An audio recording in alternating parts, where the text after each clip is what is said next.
সরকারকেও জানাতে চাই আমাদের কিছু আহ্বান রয়েছে, জনগণের প্রতিও আমাদের আহ্বান রয়েছে। আমরা একটি দায়িত্বশীল রাজনৈতিক দল হিসাবে আমাদের আহ্বানগুলো পৌঁছে দিতে চাই। আপনারা দেখেছেন আজকে সকালেও আমি বাজারে গিয়েছিলাম। আজকে গিয়ে দেখি গতকালকে বা 2 দিন আগে যেই পণ্যের দাম ছিল যা এখন ডাবল 3 ডাবল হয়ে গেছে। এটা আমাদের জন্য খুব দুঃখজনক।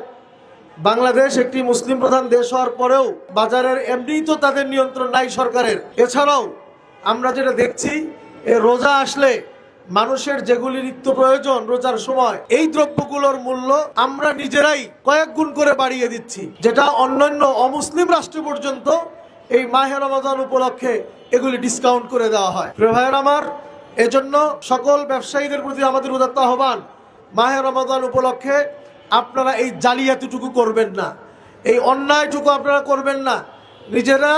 নিজেদের দায়িত্বেই আপনারা দ্রব্যমূল্য কমিয়ে দেওয়ার চেষ্টা করবেন ইনশাআল্লাহ। প্রিয় ভাইয়ের আমার, মাহে রমাদান কোরআন নাজিলের মাস। আমরা সকলের প্রতি আহ্বান জানাবো, মাহে রমাদানে আমরা নিজেরা যেমন কোরআন তেলাওয়াত করব, কোরআনের উপরে চর্চা বাড়িয়ে দেব, কোরআন সুন্নাহ অনুযায়ী নিজের জীবন এবং রাষ্ট্রকে গড়বার জন্য আমরা উদ্যোগী হব ইনশাআল্লাহ। প্রিয় ভাইয়ের আমার, আপনারা জানেন বর্তমানে নতুন সরকার বসেছে। আমরা সরকারের প্রতি আহ্বান জানাই, দীর্ঘদিন যাবৎ বাংলাদেশের নিত্যপণ্য দ্রব্যমূল্যের আমরা দেখেছি লাগামহীনভাবে বেড়েই চলেছে। আমরা সরকারকে আহ্বান জানাবো, আপনারা অনতিবিলম্বে আপনাদের কাছে জাতির প্রত্যাশা, আপনারা লাগাম টেনে ধরবেন এবং মানুষ যেন সুন্দরভাবে রোজা পালন করতে পারে, গরিব দুঃখী সর্বশ্রেণীর মানুষ যেন তারা সুন্দরভাবে সাহারি ইফতারি করতে পারে সেই ব্যবস্থাটুকু করবেন। আর দিনের বেলায় হোটেল রেস্তোরাঁ বন্ধ রাখার জন্য আমরাও আহ্বান জানাচ্ছি, রাষ্ট্রীয়ভাবেও প্রয়োজনীয় ব্যবস্থা গ্রহণ করবেন বলে আমরা আহ্বান জানাই।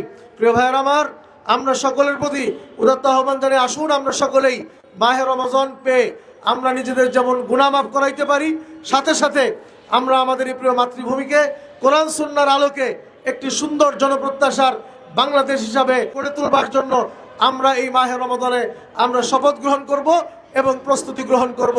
সকলকে ইসলামী আন্দোলন বাংলাদেশ ঢাকা মহানগরের উত্তরের পক্ষ থেকে আন্তরিক শুভেচ্ছা এবং মোবারকবাদ জানিয়ে বক্তব্য এখানে শেষ করছি। ওমা আলাইনা ইল্লাল বালাগ।